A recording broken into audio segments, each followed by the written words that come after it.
Hello student, welcome to Equator Academy Dehradun. और मैं लाया हूँ आप लोग के लिए लेक्चर नंबर 2, जो कि हमारी फ्री इंडियन पॉलिटी की सीरीज चल रही है for CDS and AC CPF exam. और हम लोग जो है फीचर्स कर रहे थे कॉन्स्टिट्यूशन के, उसी को हम लोग आगे बढ़ाएंगे। तो दूसरे अगर हम लोग फीचर की बात करें तो हमारा दूसरा जो फीचर है वो है आपका क्या है, लेंदिएस्ट रिटन कॉन्स्टिट्यूशन। ठीक है, अगर आप पॉइंट वाइज देखें और मैं डिस्कस करता रहूँगा किस तरीके से आपके एग्जाम में आ सकता है। तो कॉन्स्टिट्यूशन आर क्लासिफाइड इनटू, जो भी पूरी दुनिया की कॉन्स्टिट्यूशन है, classified into what, written constitution. एक तो रिटन कॉन्स्टिट्यूशन होता है और एक आपका क्या होता है, अनरिटन कॉन्स्टिट्यूशन होता है। ठीक है, तो दो तरीके के कॉन्स्टिट्यूशन आपको ध्यान में रखना है। एक आपका रिटन हो गया, ठीक है, और दूसरा क्या हो गया आपका, अनरिटन हो गया। अब यहाँ ध्यान रखना, अनरिटन का कतई ये मतलब नहीं होता है कि उसके बारे में एक भी सेंटेंस या वर्ड नहीं लिखा गया, बट बहुत ही कॉम्पैक्ट फॉर्म में वो कॉन्स्टिट्यूशन लिखा गया होता है। तो अगर हम देखें रिटर्न का एग्जाम्पल क्या देखा है, रिटर्न लाइक अमेरिकन कॉन्स्टिट्यूशन। तो एक क्वेश्चन आपको मिल गया, भाई अमेरिकन कॉन्स्टिट्यूशन कैसा कॉन्स्टिट्यूशन है? एक रिटर्न कॉन्स्टिट्यूशन है, जैसे कि हमारा एक रिटर्न कॉन्स्टिट्यूशन है। और अनरिटन लाइक ब्रिटिश कॉन्स्टिट्यूशन। ठीक है, तो ब्रिटिश कॉन्स्टिट्यूशन क्या है, अनरिटन है। इसका मीन्स हो गया कि बहुत ही कॉम्पैक्ट फॉर्म में वो बातें जो हैं वो आपकी लिखी हुई है। ठीक है, ये आपको ध्यान में रखना है। देन उसके बाद ओरिजिनली जब 1949 की बात हो रही है, the constitution content a preamble. एक तो ये था, 395 आर्टिकल थे, ठीक है, डिवाइडेड इनटू 22 पार्ट्स। और 8 आपके क्या थे, शेड्यूल थे। तो तीन आपके बेसिक एलिमेंट जो थे वो शुरू में आपको ध्यान रखना है कि हमारे कॉन्स्टिट्यूशन में थे। आपके क्या हो गया, प्रियम्बल आपका हो गया, 395 आर्टिकल आपका हो गया, और आपका 8 शेड्यूल हो गया। ठीक है, देन प्रेजेंटली अगर हम अभी की बात करें तो अभी आपके 470 आर्टिकल्स हो चुके हैं। यानी कि 1949 की बात करें तो उस समय 395 आर्टिकल थे। अब हमने कितने कर दिए आर्टिकल, 470 आर्टिकल्स कर दिए। यानी कि लगातार इन सालों में हमारे कॉन्स्टिट्यूशन में क्या हुए हैं, अमेंडमेंट्स हुए। एज जैसे कि आपका सोसाइटी चेंज हुई है, लॉ चेंज हुए हैं, रिक्वायरमेंट हमको लगी है कि हमको चेंज करना है, तो हमने अपने कॉन्स्टिट्यूशन में थोड़ा बहुत क्या किया है, मॉडिफिकेशन किया है। ठीक है, और पार्ट की बात की जाए तो पहले 22 पार्ट्स आपके थे और अब कितने हो गए हैं, 25 आपके पार्ट हो गए हैं। ठीक है, तो ये पॉइंट टू पॉइंट भी क्वेश्चन आपसे पूछ लिया जाता है। और शेड्यूल की बात की जाए तो पहले आपके 8 शेड्यूल थे और अब आपके कितने हो गए हैं, 12 शेड्यूल आपके हो गए थे। यानी कि हर चीज थोड़ी थोड़ी करके आपकी क्या हुई है बच्चों, बढ़ी है आपकी।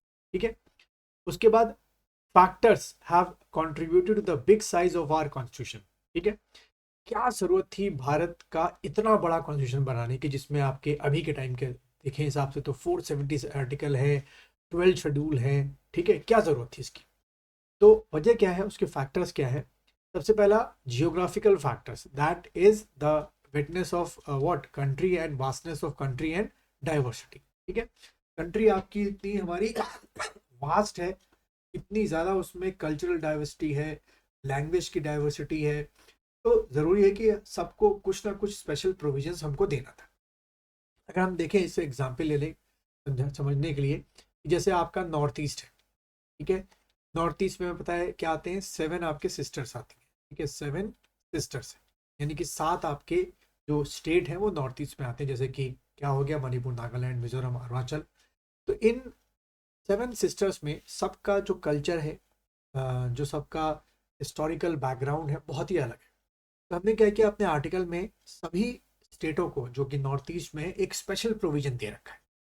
हम उनको उस स्टेट की तरह कंपेयर या ट्रीट नहीं कर सकते हैं, जैसा कि आपके कौन से हम ट्रीट करते हैं जो अभी हमारे रेगुलर जो हमारे स्टेट है, जैसे एमपी हो गया, राजस्थान हो गया, इनको भी कुछ स्पेशल चीज़ें हैं, बट सबको कुछ ना कुछ दे रखा है।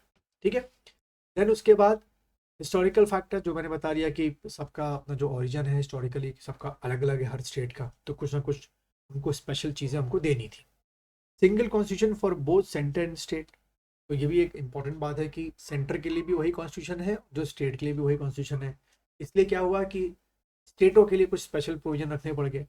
Dominancy of legal in the constituent assembly. ठीक है, इसका मतलब ये हुआ कि जो कॉन्स्टिट्यूंट असेंबली थी उसकी जो स्ट्रेंथ थी, ठीक है, वो जो स्ट्रेंथ थी आपकी, करीब 389 मेंबर मान के चलिए, तो वो जो स्ट्रेंथ थी उसमें ज़्यादातर लॉयर्स थे, एडवोकेट थे। तो एज यूजुअल है कि जब एडवोकेट या लॉयर कोई चीज़ को कंपाइलिंग करनी शुरू करते हैं तो वो सारे फैक्टर्स को, सारी चीज़ों को क्या करेंगे, लेकर चलेंगे, कोई भी ऐसा लूप होल जो है वो नहीं छोड़ेंगे। ठीक है, इसलिए हमारा क्या बन गया, by default lengthiest written constitution हमारा बन गया।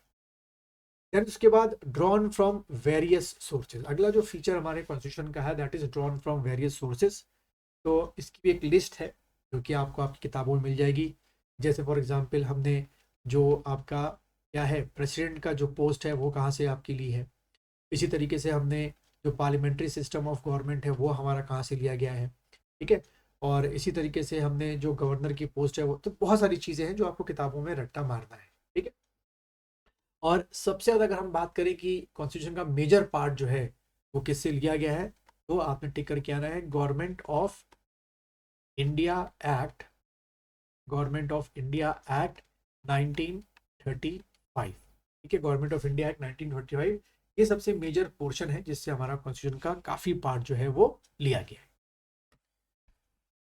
देन रिजिड एंड फ्लेक्सिबल, तो मैंने बताया कि जैसे हमारा कॉन्स्टिट्यूशन क्या है, रिजिड और फ्लेक्सिबल है, यानी कि under the article what, under under the article 368, under the article 368 हमारा क्या है, हम अपने कॉन्स्टिट्यूशन में क्या कर सकते हैं, चेंजेस कर सकते हैं। ठीक है, नो डाउट, अच्छी बात है, बट बिना ओरिजिनल स्ट्रक्चर को छेड़े हुए। ये वर्ड को बहुत ध्यान रखना, we can't, we means the parliament can't change the original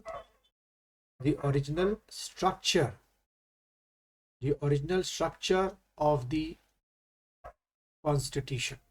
ठीक है, original structure of the constitution, we can not change the original structure of the constitution. ठीक है, तो एक अमालगेशन है कि फ्लेक्सिबल भी है लेकिन रिजिड भी है। ठीक, तो उसके बाद अगर हम बात करें कि हमारे यहाँ दो अमेंडमेंट के तरीके हैं। ठीक है, जो पार्लियामेंट, ध्यान रखना कॉन्स्टिट्यूशन में अमेंडमेंट जो है मेजर तौर से कौन इनिशिएट करती है, हमेशा पार्लियामेंट करती है। ठीक है, तो जो पार्लियामेंट अमेंडमेंट कॉन्स्टिट्यूशन में कर सकती है बाई 3 मेथड्स कर सकती है। पहला, इसको हम लोग बोलते हैं simple majority of a parliament. ठीक है, ये पहला तरीका है, इसको भी डिटेल में हम लोग बढ़ेंगे आने वाले टाइम पर।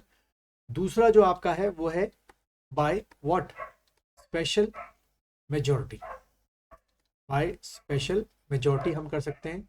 और थर्ड जो आपका है दैट इज वो है आपका special majority plus concern of half states, concern of half states, आधे स्टेटों की जो रजामंदी है वो आपकी होनी चाहिए, तभी आप क्या कर सकते हैं, अपने कॉन्स्टिट्यूशन में चेंज करते हो। सबके मैटर जो सब्जेक्ट्स हैं वो अलग अलग है, तो उसको भी मैं आगे चल के आप लोगों को पढ़ाऊंगा।